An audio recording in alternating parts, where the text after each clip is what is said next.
새로운 곳에 이사를 오면은 여러분 새로운 곳은 좋죠. 왜냐? 그냥 집이 새로워지고 환경이 새로워졌다는 것만 좋은 게 아니라 삶을 새로 시작할 수 있는 기회인 줄 믿으시기 바랍니다. 근데 우리 그리스도인들은 엄청난 축복이 하나 있는데 보통 사람들은 이사를 하거나 또는 우리 마음이 좀 안 좋다면 우리 여자분들은 머리도 새로 하죠. 예, 그렇게 해서 물론 새롭게 마음을 할 수도 있지만 여러분 성경은요. 우리가 예수를 믿으면 그리스도 안에서 매일 아침마다 새로울 수 있는 줄 믿으시기 바랍니다. 예수님 때문에 또한 기도하고 회개하면 여러분 우리가 마치 완전한 새 사람으로 매일매일 새롭게 변화된 삶을 시작할 수 있는데 이것이 너무 놀라운 영적인 변화라 이걸 어떻게 설명할까 어떻게 표현할까 하다가 성경에서는 그것을 뭐라고 표현하냐면 우리 따라해 봅시다. 거듭남, 다시 태어남. 여러분 거듭나고 다시 태어나고 새 생명을 갖게 되는 것이라고 말을 하고 있는 거예요. 여러분 우리 마음속에 그런 갈망이 있지 않습니까? 저는 정말 그런 갈망이 있어요. 요즘에 책을 보려면은 불과 한 3년 전만 해도 이렇게 가까이 할수록 잘 보였거든요. 요즘은 이렇게 보입니다. 그럴 때마다 드는 마음은 내가 다시 태어났다면 내가 다시 젊어질 수 있다면 이 마음이 가득하거든요. 근데 이 실력만이 아니라요. 우리 인생에 돌이켜보면 크고 작은 실수와 아쉬운 일들, 후회되는 일들이 있잖아요. 내가 만약 다시 태어나서 다시 살아갈 수 있는 기회를 얻는다면 얼마나 좋을까? 여러분 이런 생각 해본 적 있습니까? 없습니까? 우리 서준이 그런 생각 들은 적 있어요? 없어요? 있죠? 사람은 다 있어요. 우리 하연이 있습니까? 없습니까? 있습니까? 네. 여러분 이번 주하고 다음 주 또 가능하면 그 다음 주도 될 수 있는데 다시 태어난 것, 거듭남에 대해서 제가 함께 말씀을 전하려 합니다. 왜냐? 성경에서 이 말씀이 너무 중요하기 때문이에요. 여러분 이왕 예수를 믿을 거라면 내가 조금 이미 죽어 있는데 그냥 씻겨놓고 조금 개선되는 정도가 아니라 내가 속에서부터 근원적으로 완전하게 변화되는 다시 태어난다고 표현할 수밖에 없는 여러분 그런 새 생명, 새 사람이 되어질 수 있기를 주님의 이름으로 축복합니다. 그게 거듭남인데 그게 가능하다는 거예요. 자, 오늘 요한복음 그래서 그 3장은 그러한 거듭남의 이야기를 누구를 통해서 하느냐? 니고데모라는 사람을 통해서 예수님이 말씀하시고 있습니다. 자, 그런데 니고데모를 알기 전에 성경은 항상 맥락 속에서 이해해야 됩니다. 3장이 있기 전에 이 2장의 이야기가 뭐였냐? 우리가 2주 전에 또 지난주에도 제가 잠깐 언급했던 성전 척결 사건이 있었던 거예요. 자, 성전 척결 사건이 뭡니까? 예수님이 끈을 모아가지고 뭘 만드셨다고요? 채찍을 만들어서 막 휘둘러가지고 양과 소를 예루살렘 성전에 있던 양과 소, 비둘기 이런 짐승들을 다 쫓아내시고 무엇도 뒤엎었다는 겁니까? 예, 책상에 돈이 있었잖아요. 돈을 바꾸고 환전하고 그것으로 이익을 취하고 있던 대제사장들과 종교인들을 질책하면서 그냥 이런 거 하지 마세요. 이렇게 나쁜 마음으로 폭리를 취하면 안 되겠어요 하고 이렇게 얘기한 게 아니라 팍 뒤엎어버렸어요. 저는 내 인생에 한번 그런 상 뒤엎는 일이 한번 있을까 한번 해보고 싶은 마음도 있는데 여러분 상을 뒤엎으면 사실 저는 본 적은 있어요. 어렸을 때 아버지께서 너무 화가 나셨는지 식사를 하시다가 밥상을 한번 뒤엎은 적이 있어요. 여러분 작은 가정에서 밥 먹다가 상이 뒤엎어져도 큰일입니까 아닙니까? 아유 그때 그 김치 국물이 막 장롱에 묻고 바닥에 막 바바라고 이렇게 쏟아졌던 게 저는 굉장히 충격이니까 지금도 기억나는 거예요. 여러분 예수님이 짐승을 쫓아내고 돈판을 뒤엎었다는 것은 엄청난 일입니다. 실제로 예수님이 십자가에 못 박혀 죽게 되는 우리의 입장이 아니라 예수님을 죽이려고 바리새인들이나 대제사장들이 작정한 이유는 그렇게 돈판을 뒤엎었기 때문에. 왜냐? 그거는 그들의 수입원이고 기득권이고 그들이 이익을 얻는 것인데 예수님이 그것을 막았기 때문에 예수님을 그냥 둘 수 없었던 거예요. 즉 뭘 말하냐? 예수님은 너희들이 하나님을 믿고 신앙생활하고 예배를 하려고 하냐? 그러면 온전하게 예배해야 돼. 너희들이 정말 하나님이 받으실 만한 예배를 하지 않거든 그거는 무의미하다고 하면서 그거 엎어버리신 거예요. 그 엎어버리게 되면은 예수님은 어떻게 된다? 죽게 되는 겁니다. 예수님이 아셨을까요? 모르셨을까요? 아시는 거예요. 그러니까 예수님은 여러분 예배를 목숨보다 소중하게 여기신다는 것을 믿으시길 축복합니다. 우리도 예배를 드리는데 정말 하나님이 받으실 만한 예배를 드려야 되는 거예요. 이 기복 종교가 되면 안 됩니다. 그냥 내가 오늘 예배 왔으니까 하나님 복 주겠지. 내가 오늘 그래도 와줬으니까. 여러분 그런 게 아닙니다. 그 예배를 드리면 예배의 본질을 붙들고 가야 되는 거예요. 그럼 예배 본질이 뭐냐? 예수님이 이 성전을 허물라고 하시죠. 그 양과 소가 중요한 게 아니라 성전을 헐으면 3일 만에 내가 다시 세운다고 했습니다. 그 성전을 3일 만에 다시 세우신다는 분이 누구를 얘기하는 겁니까? 성전이신 예수님 자신을 얘기하는 거예요. 그러니까 여러분 예수님의 이 성전 척결 사건 때문에 구약의 짐승 제사가 끝난 줄 믿으시길 축복합니다. 지금 우리가 양과 소는 없어도 이곳에 누가 계십니까? 예수님이 계시죠. 그 예수님이 계시다는 것은 예수님의 마음과 예수님의 진리, 예수님의 가르침을 배우는, 그래서 그 예수님의 진리를 내가 붙들고 살려는 마음의 중심이 있는 것이 참된 예배임을 믿으시기 바랍니다. 그거를 예수님이 알려주신 거예요. 그래서 사람들이 묻습니다. 요한복음 2장 23절에 당신이 무슨 권능으로 이러한 돈판을 뒤엎는 일을 하냐? 만약 그러한 일을 할 수 있는 당신이 진짜 지도자, 구원자, 메시아입니다. 그리스도라면은 그리스도인 증거, 그거를 이제 23절의 표징이라고 얘기하는 거예요. 당신이 우리의 어떤 영적인 구원자라는 표징을 보여봐라라고 합니다. 그랬더니 예수님은 기적을 일으킬 수 있으십니까? 없으십니까? 있지만 일으키지 않으세요. 그리고 사람들이 여기 23절에 그가 하시는 표징을 보고 이제 믿었다고 나오죠. 그리고 몸을 맡기지 않았다라고 얘기하고 있는데 24절에 이 말은 무슨 말이냐? 예수님 보고 우리 집에서 주무시라고 했던 거예요. 우리 집에 와서 쉬세요.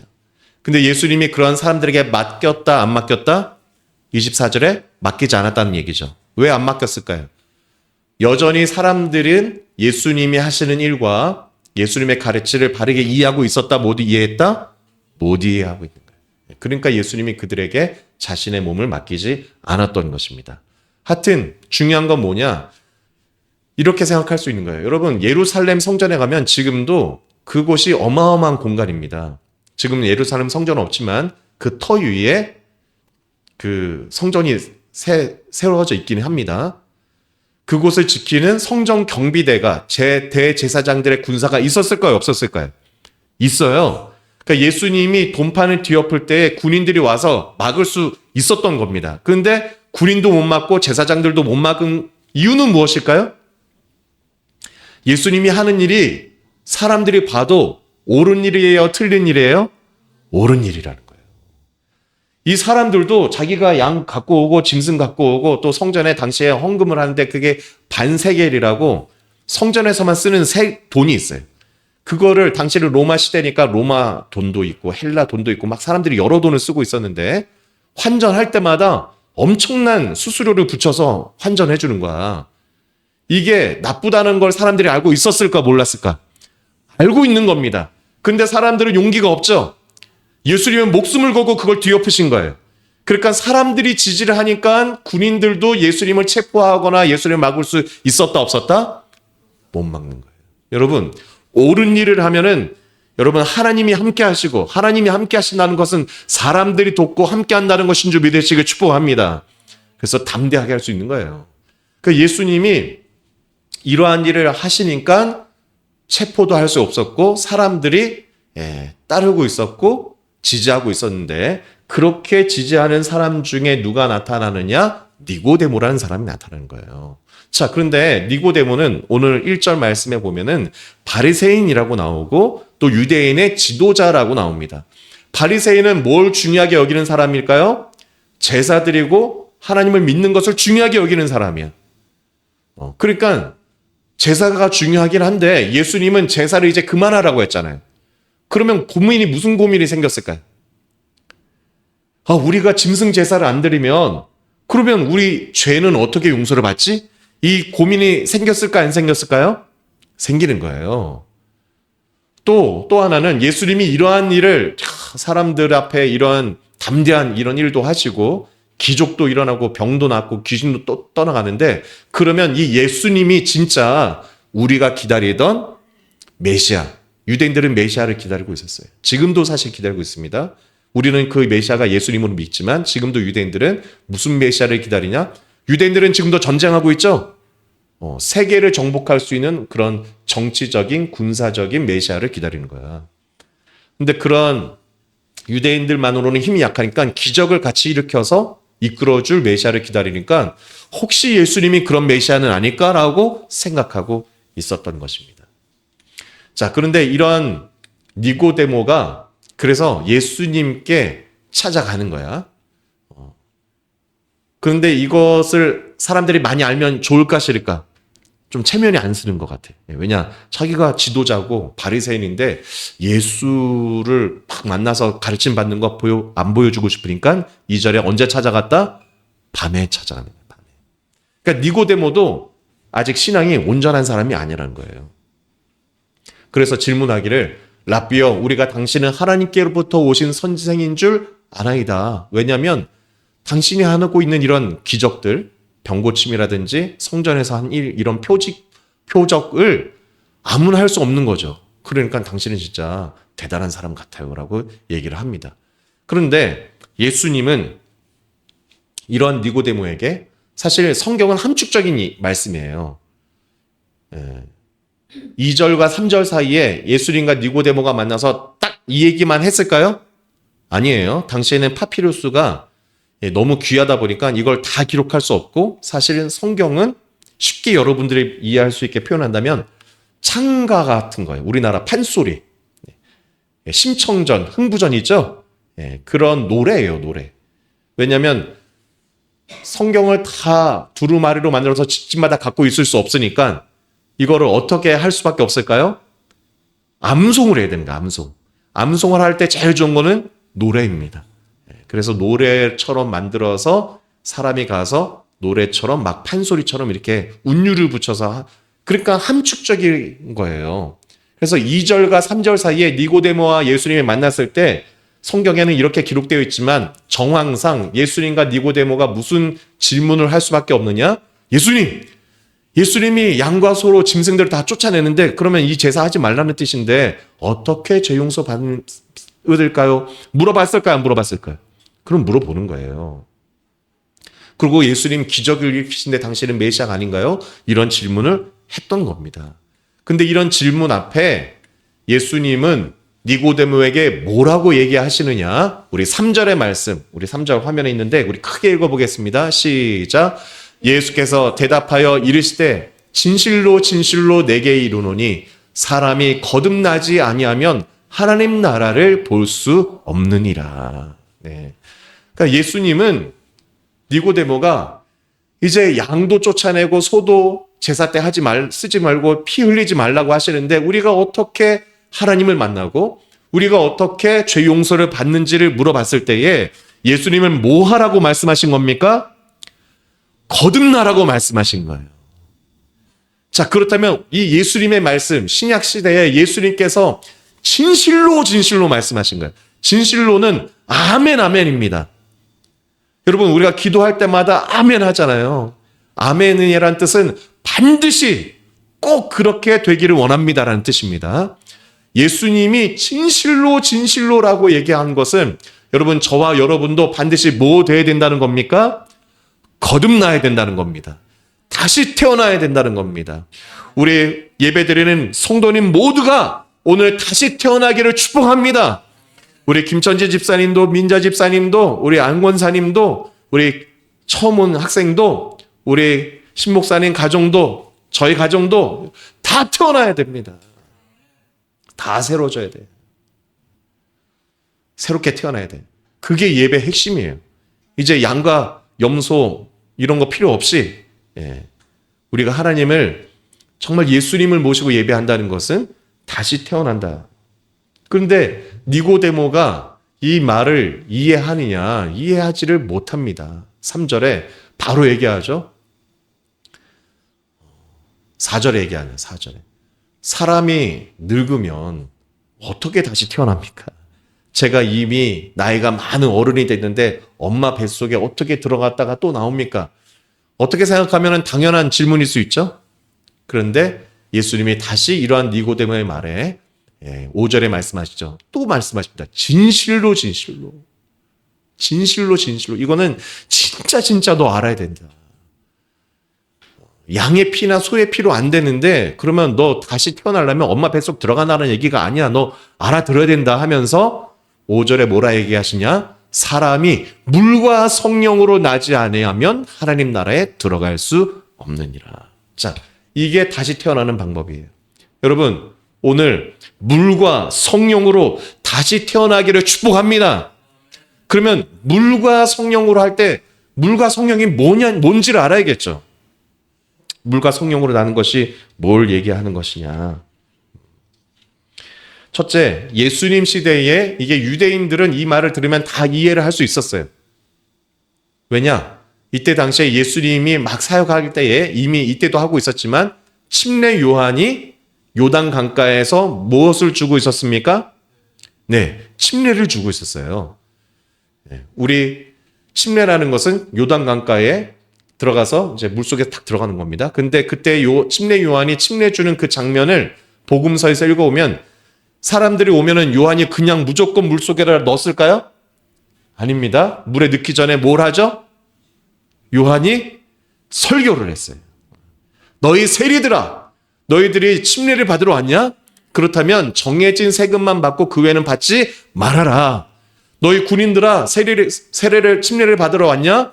그렇다면 너희 힘으로 다른 사람의 것을 뺏지 말고 너희 죄를 돌이키고 뭐 받으라? 물로 침례를 받아라. 자, 그러니까 여러분, 물로 침례를 받는다는 것은 내가 지금 잘못하는 것이 있다면 계속 잘못해도 된다는 얘기입니까? 안 된다는 겁니까? 돌이키란 얘기예요. 나의 삶에 문제가 있는 것, 잘못된 행동, 잘못된 삶이 있다면 여러분 결심하시고 끊으려고 작정하기를 축복합니다. 그러한 결심을 하고 침례 요한은 양을 죽이고 피를 흘리게 한 게 아니에요. 그럴 양이 없어요. 가난하니까. 예루살렘까지는 일을 하는 사람들이 가기에는 너무 먼 거리였습니다. 그럴 때 침례 요한은 강가에 와서 뭘 들으라는 겁니까? 나의 설교를 들어라. 여러분, 예배의 핵심은 설교입니다. 말씀을 듣고 내 생각과 나의 삶의 잘못된 부분을 고치려고 결심하길 축복합니다. 그것이 물과 성령으로 거듭나는 거예요. 그게 물의 의미입니다. 침례 요한이 그러면 왜 그런 죄를 용서받는 행위로서 물에 들어갔다 나오는 침례를 줬냐? 이 이유를 우리는 출애굽기의 홍해 사건에서 찾을 수 있어요. 애굽에서 종살이를 했습니다. 애굽의 왕 아래 모두가 다 노예의 삶을 살아야 되는 잘못된 세상이죠.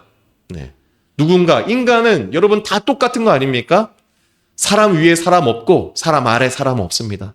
여러분, 사람은 다 귀하고 존귀하고 하나님의 자녀인 여러분 사랑받기 합당한 사람인 줄 믿으시기 바랍니다. 네. 목사로서 여러분이 저를 존중해 주는 거지 목사니까 높은 사람이고 그런 거 아니에요. 우리는 다 하나님의 자녀입니다. 그런데 애굽은 그런 계급이 있는, 그래서 누군가를 착취하고 학대하는 곳이었다고요. 그런데 그런 곳에서 하나님이 모세를 통해 이스라엘 백성들이 이제 거룩한 나라를 만들어라, 가나안 땅에. 그렇게 나가게 될 때에 어떤 과정을 통과하게 합니까? 홍해가 갈라지잖아요. 모세가 손과 지팡이를 들 때에 여러분 물이 쫙 갈라집니다. 그래서 땅이 드러났을 때 그 속으로 이스라엘 백성들이 들어가게 돼요. 자, 홍해 속에 들어갔으니까 양 옆에 물이 있죠. 그리고 그 위에는 무엇이 덮었을까요? 구름이 덮고 있는 거예요. 그러니까 물 속을 들어간 거예요. 홍해 사건을 통해서 일어날 수 없는 일 같은 기적이 일어난 겁니다. 애굽이라는 그때 당시 세계에서 가장 강력한 나라, 군사력으로는 절대 나올 수 없는 곳. 그런데 하나님이 온 그 민족을 물 침례를 준 거예요. 그래서 홍해를 가르고 나오게 될 때에 그들은 애굽에서의 삶과 애굽에서의 노예 근성과 애굽에서의 그런 계층이 있는 곳에서 죄악된 우상 숭배 문화를 다 벗어버리고 이제는 어떤 것을 지키면서 사는 새 나라 백성이 되는 겁니까? 십계명의 말씀, 하나님의 율법의 말씀을 지키는 새 민족으로 태어난 거예요. 그래서 침례교는 물 침례를 어떻게 주는 겁니까? 물 속에 들어갔다 나오는 거예요. 우리 세문학교에 나와서 이전에 세례를 받아서도 내가 정말로 이제 예수를 믿고 새로운 인생으로 태어나겠습니다. 내가 새 삶을 시작하겠습니다. 그런 고백이 있거든. 침례를 받으시길 축복합니다. 침례를 받는다고 구원받는 게 아니에요. 침례의 경험을 통하여서 내가 새 삶을 살겠다고 결심하고 이제 하나님의 성령과 동행하고 사는 겁니다. 그게 물의 의미예요. 두 번째는 성령입니다. 여러분, 성령은 무엇입니까? 성령은 성부, 성자, 성령 삼위의 하나님의 한 분이시죠. 우리 인간의 언어나 인간의 표현으로 광대하신 하나님을 다 표현해서 담을 수 있습니까? 없습니까? 없어요. 만약 인간이 하나님을 완벽하게 설명한다면 그 설명하는 그 사람이 신을 창조하거나 가두는 일이 되게 되는 겁니다. 그러니까 우리 인간은 사실은 하나님을 다 알 수가 없어요. 그렇지만 그래도 우리 안에서는 서로 하나님을 이야기하고 하나님의 능력과 하나님의 구원을 나타내야 되잖아요. 그러다 보니까 인간이 표현할 수 있는 최고의 설명과 언어로 표현하는데 그것이 저는 성령, 너무 잘 표현했다고 생각이 됩니다. 쉽게 설명하면 하나님은 영이신 줄 믿으시기 바랍니다. 근데 영인데 어떤 영이시냐? 거룩한 영이에요. 거룩한 영. 여러분, 당연히 예수를 믿으면 물 침례를 통해서 내가 바른 삶을 살아야겠다. 이전의 죄악은 끊어버리고 내가 씻어져서 새로워져야겠다. 생각이 듭니까? 안 듭니까? 들죠? 내 마음의 변화가 일어나는 거예요. 그러나 여러분, 마음의 변화, 내 결심만으로는 충분합니까? 부족합니까? 그것만으로는 부족해요. 그래서 영이라는 것은 본질적인 변화를 얘기하는 겁니다. 6절에 보세요. 육으로 난 것은 육이요, 영으로 난 것은 영이니라고 돼 있어요. 영으로 나야 한다는 것은 무엇이냐? 그냥 내 생각의 혼적인 수준에서 또는 내 마음 수준에서 결심하는 것만으로는 부족하다는 거예요. 여러분, 예배 드릴 때 찬양하며 기도하며 내 영혼의 본질적인 변화가 일어나길 축복합니다. 그게 영으로 나는 거예요. 물 침례를 받고 결심도 해야 됩니다. 여러분, 안 하던 사람이 내가 이제는 새롭게 잘 살아보겠다고 여러분 주일 예배라는 시간을 지켜서 나오시길 축복합니다. 예배 드리러 나오는 거 쉽습니까? 어렵습니까? 안 하던 양복도 입어야 되잖아요. 안 하던 막 머리에 뭐도 발라야 되잖아요. 예. 뭐 번거롭고 힘듭니다. 교회에서 무슨 모임과 기도회에 있어도 사실은 나오는 거 쉽지는 않습니다. 그러나 그렇게 나오려고 애를 쓰고 뭔가 약속을 정해놓는, 이거 물침례에 해당한다고 할 수 있는 거예요. 우리의 거룩함은 틀이 있어야 되는 겁니다. 예배의 틀도 여러분 만들어 가시길 축복합니다. 내 삶의 거룩한 삶을 유지할 수 있는 어떤 나의 삶의 루틴, 예배의 규칙적인 생활, 기도 시간, 성경 읽는 시간, 여러분 중요하다는 걸 기억하기 바랍니다. 그게 어쩌면 물로 침례받는 거라고 할 수 있는 거예요. 근데 그것만으로는 부족해요. 여러분, 그런 종교적인 어떤 행위, 옛날에 기도 노트를 만들어가지고 기도 제목 다 써놓고 여러분 기도하면 하루 이틀 너무 좋습니다. 근데 한 일주일 되면은 그거 다 읽으려고 하면은 벌써 기도하기 너무 힘든 마음이 생길 수도 있어요. 그런데 여러분, 그럼에도 불구하고 그런 것들을 틀을 만들어 놓고 딱 지키려고 하면요, 어떻게든 억지로라도 기도를 하게 되잖아요. 그런데 기도를 하고 나면 어떤 변화를 경험합니까?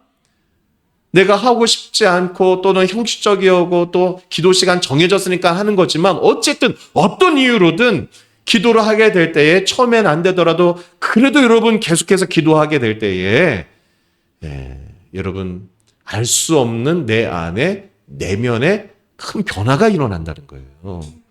그거는 어떻게 설명해야 될지 모를 정도의 여러분 내면의 변화입니다. 그것을 성경에서 뭐라고 표현하기 어려우니까 뭐라고 표현했습니까? 영으로 나는 거다. 영적인 변화다. 여러분, 정말로 우리가 본질적으로 완전히 새롭게 변화되는 것, 여러분, 물과 성령으로 나야함을 믿으시길 축복합니다.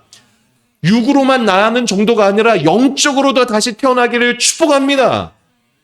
그게 물과 성령으로 거듭나는 거예요. 근데 니고데모라는 사람, 당시의 제사장이나 바리새인들, 그들은 시장 길가에서도 기도를 했고 금식도 했고 양과 소를 죽여가지고 피도 흘리고 제사도 했지만 이러한 내면의 영적인 변화는 경험했다 못했다? 못하고 있었던 거예요. 그런 내면의 변화는 없이, 말씀을 깨닫는 것도 없이, 율법의 하나님의 마음을 누군가가 알려주는 것도 없이 종교 행위만 반복한다고 거듭날 수 있습니까? 없습니까? 없는 거예요. 그러니까 예수님이 니고데모에게 책망하고 있는 겁니다. 너는 바리새인으로 이스라엘의 선생이고 영적 지도자라고 하면서 이러한 내면의 영적인 변화를 왜 모르느냐? 여러분, 나중에 니고데모가 이런 예수님의 가르침을 깨달았을까요? 못 깨달았을까요? 깨닫게 됩니다. 그리고 제자들은 예수님 십자가에 못 박혔을 때 도망갔지만 이 니고데모가 정말로 변화돼서 예수님의 장례를 치러주는, 이것도 목숨을 걸어야 할 수 있는 일이에요. 그런 하나님의 사람으로 정말 변화됐습니다. 여러분, 오늘 말씀이 오늘 이 시간에 다 이해되지 않더라도 여러분, 이 말씀을 붙들고 예수를 이왕 믿는다면 내가 다시 태어나는 영적인 변화를 경험해 보겠다, 결심해 보기를 축복합니다. 저는 신학교에 가서 너무 좋았어요. 근데 한 달쯤 지나니까 신학교에서 하는 새벽 예배도 이제 힘들고, 이제는 공부도 막 과제가 밀리기 시작하고, 여러분, 교회를 다녀도 또 힘들고 낙심될 때 있습니까? 없습니까? 예, 어려움이 오면서 막 내가 전도사 해가지고 장가는 앞으로 어떻게 가지? 중학교, 고등학교 친구들은 이렇게 해서 돈도 벌고 저렇게 해서 산다는데 나도 막 염려가 오는 거예요. 내가 이걸 해가지고 정말 목사가 될 수 있을까? 그런 고민 가운데에 뭘 해야 되나 하다가 학교에 지하 기도실이 있어요. 거기에 너무 답답한 마음에 들어갔습니다. 기도가 잘 안 됐는데, 그래도 기도가 안 될 때는 여러분 그냥 주여 부르시기를 축복합니다. 주님! 주님! 주님을 부르고 주여를 외치고, 그러다가 눈을 감고 그냥 원망과 한탄을 하나님께 쏟아내고 말을 하다 보니까 그게 또 기도가 되는 거예요. 여러분, 시편에도 나옵니다. 하나님께 감사, 찬양, 주님 영광 받으시면 기도가 아니라 10번 배우면요, 원망도 나와요. 탄식도 나옵니다. 여러분, 울 거면 하나님 앞에서 우시길 축복합니다. 하나님 앞에 탄식하고 내 마음 그대로를 다 말하는 거예요. 그랬더니 하나님이 기도 중에 마음의 변화도 주시고 소망도 주시고, 그런 희망을 붙들고 기도하고, 여러분 간절히 얼마나 기도했는지 모르는데 1시간 이상, 2시간 가까이 아마 기도를 하고 그 기도구를 나왔어요. 근데 그렇게 기도하고 나왔을 때에 놀랍게, 여러분, 제가 여전히 돈을 벌 수 있는 상황도 아니고 당장 등록금도 부족하고 학교도 변한 게 없고 내 상황이 변한 게 없었지만 기도하고 나오니까 변했을까 안 변했을까? 변했어요. 뭐가 변하냐? 하늘의 구름이 변했어요. 하늘이 너무 푸르고 구름들이, 야, 전병용 전도사 기도 잘하고 나왔어. 그리고 옆에 있는 화단에 쥐똥나무들이 있잖아요. 화단에 있는 쥐똥나무들이 그냥 그전에는 지나가다 보이는 그냥 나무였는데, 여러분, 그 나무들도 하나님을 찬양한다, 찬양한다 하는 소리가 마치 들리는 것처럼 이 나무들도 하나님을 찬양하고 하늘에 날아가는 새들도 하나님께 감사하는데, 나는 왜 하나님 믿으면서 염려하나? 나는 왜 하나님 앞에 고민하고 있나? 이런 생각이 들면서, 야, 나도 감사로, 기쁨으로 살아야겠다. 그리고 그냥 진짜 기쁨과 평안이 왔었어요. 여러분, 그것이 다시 태어나게 되는 은혜인 줄 믿으시길 바랍니다. 그러한 것들이 영적인 변화인 줄 믿으시길 바랍니다. 여러분, 꼭 환상만 보이고 뭔가 음성만 들리는 것만 영적 체험이 아니에요. 어쩌면 하나님은 더 크게, 여러분 누구나 다 기도하면 평안이 오고, 여러분 기도하고 아내를 보고 기도하고 남편 보면요, 전에는 왼수였다가 이제는 사랑의 존재로 보일 수 있고요. 힘들게 생각되던 그 사람, 용서할 수 없을 것 같은 그 사람이 사랑스럽게 느껴지는 것. 여러분, 이런 것이 여러분 내가 다시 태어났다는 증거인 줄 믿으시기 바랍니다. 어떻게 그렇게 다시 태어나느냐. 다음 주에 계속 말씀 나눌 텐데.